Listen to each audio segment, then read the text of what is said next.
Bom dia, meus amados, a graça e a paz do Senhor. Eu sou o pastor Rômulo Pereira, da Igreja Batista Palavra da Graça, e hoje nós vamos estudar os Atos dos Apóstolos, capítulo 11, verso 25, que nos diz: Então Barnabé foi a Tarso procurar Saulo. Bom, meus amados, estamos vendo aqui o que ocorreu na cidade de Antioquia. Nós vimos nos versos anteriores que houve uma grande conversão, uma multidão estava se convertendo ao Evangelho. Barnabé foi enviado pelos cristãos de Jerusalém, onde os apóstolos estavam, a Antioquia para auxiliar os trabalhos lá. Bom, Barnabé começa os seus trabalhos e logo percebe que precisa de ajuda. Então ele vai procurar Saulo. Bom, Saulo estava um pouco sumido aqui dos últimos capítulos. Saulo havia... A última vez que ele apareceu aqui no livro de Atos foi em Atos 9, verso 28 a 30, em que ele estava pregando em Jerusalém. Ele foi levado para Jerusalém pelo próprio Barnabé, apresentou Saulo aos apóstolos.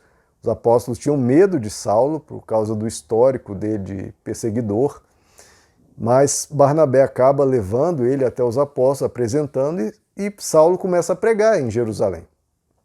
Só que a pregação dele gerou um tumulto tão grande que os judeus haviam decidido por matá-lo. Então Saulo acaba se refugiando em Tarso. Por que Tarso? Porque Tarso era a cidade natal de Saulo, é onde ele havia nascido. E por ser um cidadão romano de nascimento, Saulo ele tinha a cidadania romana, então na cidade de Tarso ele seria protegido. Ele estava protegido pela jurisdição romana. Lá a perseguição judaica contra ele não teria sucesso. Então ele estava lá, estava na cidade dele, em Tarso, que era próxima à cidade aqui de Antioquia, era nas vizinhanças.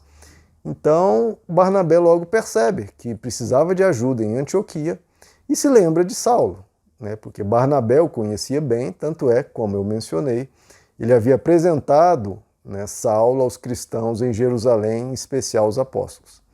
Então Barnabé decide buscar Saulo para ajudá-lo.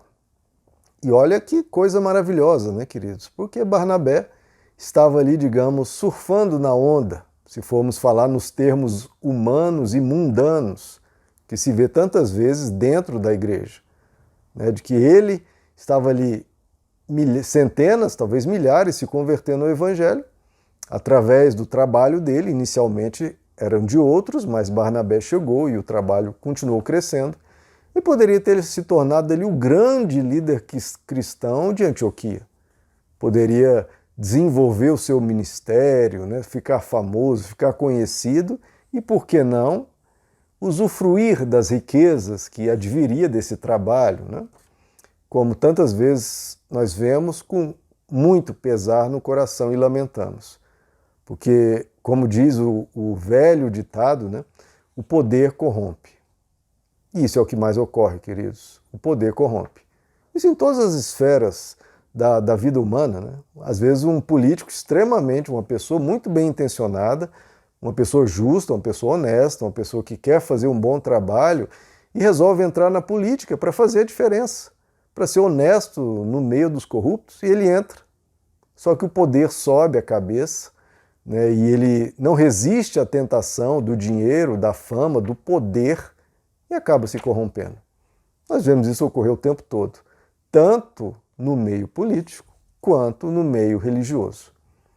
Infelizmente, quando o poder começa a subir a cabeça da pessoa, ela faz tudo para manter esse poder sendo só seu e para aumentar esse poder ainda mais indefinidamente. É impressionante como as pessoas se corrompem, queridos, por dinheiro. Eu gosto de uma frase que eu ouvi uma certa vez, que um pastor comenta: olha, dinheiro é bom, só que eu tenho um limite de sensibilidade para sentir o conforto de uma poltrona. Está aqui uma poltrona. Para que eu preciso de mais sei quantos reais para comprar uma poltrona super requintada, se eu nem vou sentir nenhuma diferença de conforto? Essa aqui está passando de bom. Só que as pessoas se corrompem, queridos? Entre aspas, pode ser por muito dinheiro, mas para melhorar o que em termos de conforto? Para ostentar? para se mostrar melhor que os outros. Então as pessoas se corrompem por causa de luxo, por causa de coisas até sem sentido. Então é impressionante como as pessoas vendem sua alma, vendem o seu caráter por pouco, né? Por muito pouco, porque qualquer dinheiro é pouco se comparar a sua alma e se comparar ao seu caráter. Como diz o Evangelho, que adianta você ganhar o mundo inteiro e perder sua alma? Quem disse isso foi Jesus. E quando Jesus diz, quer dizer, é Deus dizendo. O que adianta a pessoa ganhar o mundo inteiro em riquezas e perder sua alma? Se perder, se corromper, se tornar uma vergonha para si mesmo e para os seus? Para que isso? Ou se não se tornar uma vergonha, a pessoa se tornar uma cara de pau, como se diz, uma pessoa cínica, uma pessoa sem princípios, sem valores, sem caráter. Que tipo de pessoa é essa? Que ela mesma não confiaria em alguém igual a ele. Isso é uma vergonha, que a pessoa pensar, putz, eu não tenho coragem de entregar algo meu para uma pessoa igual a mim. A pessoa, ela tem vergonha, ela não confia em si mesma. Então é muito triste as pessoas se perderem por isso, se perderem por dinheiro, fama ou poder. Que Deus guarde o nosso coração disso, que o nosso coração seja como o de Barnabé. O objetivo dele não são as riquezas, o objetivo dele não é a fama, não é o poder, o objetivo é servir as pessoas. É simplesmente isso, queridos. Nós somos chamados para ser servos. O próprio Jesus, que é o próprio Deus, ele diz, eu não vim para ser servido, eu vim para servir. Esse é o exemplo máximo de grandeza. Por isso que nosso Deus merece ser servido, porque ele prefere servir. Vou repetir. Esse nosso Deus, ele merece ser servido porque o objetivo dele é servir. Quem serve, esse sim merece ser servido. E esse deve ser o coração de todo ser humano. Buscar servir, em vez de ser servido. Como Jesus diz, é melhor dar do que receber. Porque essa pessoa que só quer usufruir, que só quer ganhar, ela logo se corrompe. Quem quer servir o próximo, quem faz as coisas por amor, quem quer ajudar as pessoas, se importa com as pessoas e quer o bem das pessoas, essa pessoa não está ali para se corromper porque ela não está interessada nisso. Como uma pessoa que não está interessada em riqueza, fama e poder vai ser corrompida? Agora, se a pessoa tem interesse nisso, ela é corruptível e, portanto, será corrompida mais cedo ou mais tarde. E lembrando, nós temos forças espirituais da maldade nas regiões celestes, que logo detectarão essa brecha e vão destruir essa pessoa. Então que a gente não brinque com essas fraquezas.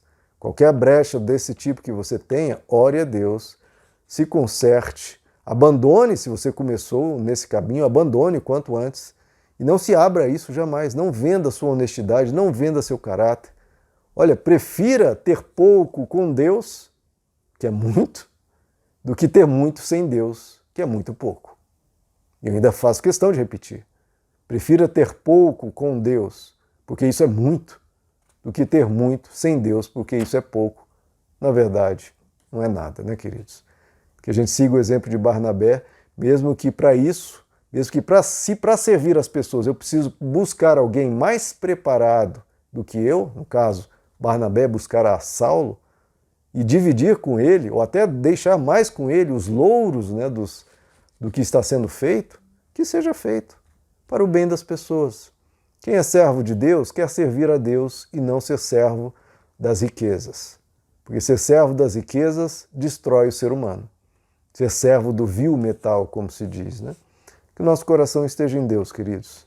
Que Ele seja a grande riqueza, porque sendo Deus o centro, e não idolatrando qualquer outra coisa, porque qualquer coisa que você coloque acima de Deus, como diz o próprio Jesus, né, nós não podemos servir a dois senhores, ou há de servir a um e detestar o outro, porque é assim, a gente não pode servir a Deus e as riquezas. Jesus deixou isso bem claro. Qualquer um que buscar riquezas põe Deus abaixo e aí ela se corrompe. Não podemos servir a Deus e as riquezas, não dá para servir Deus e a mamon. A riqueza, o dinheiro, é um mal muito corruptor.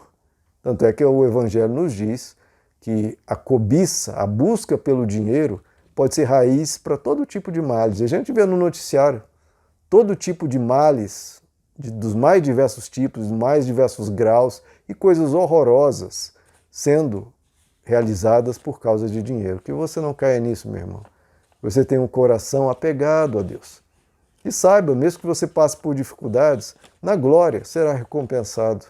Quem buscou uma riqueza maior, e uma riqueza que não é provisória, não é transitória, não é efêmera, mas uma riqueza eterna. A riqueza que se encontra em amar, em servir, em ter misericórdia, em ajudar, em cuidar. Esse é o grande valor. Veja, você quer ser rico para os homens ou ser rico para Deus? Os que são ricos para Deus, às vezes têm muito pouco, mas eles têm mais do que todos. Meus amados, que Deus lhes abençoe, a graça e a paz do Senhor.